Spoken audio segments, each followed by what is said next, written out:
மாம்பழமா மாம்பழம், மல்கோவா மாம்பழம், சேலத்து மாம்பழம், தித்திக்கு மாம்பழம். தானானே தன்னானே தன்னானே தன்னானே தானானே தன்னே நனே நா.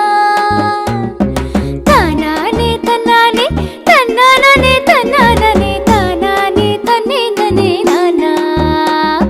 மாம்பழமா மாம்பழம், மல்கோவா மாம்பழம், சேலத்து மாம்பழம், தித்திக்கு மாம்பழம். அழகான மாம்பழம், அல்வா போல மாம்பழம். உங்களுக்கு வேண்டுமா? இங்க ஓடி வாருங்க, பங்கு போட்டு தின்னலாம். மாம்பழமா மாம்பழம், மல்கோவா மாம்பழம், சேலத்து மாம்பழம், தித்திக்கு மாம்பழம். தானானே தன்னா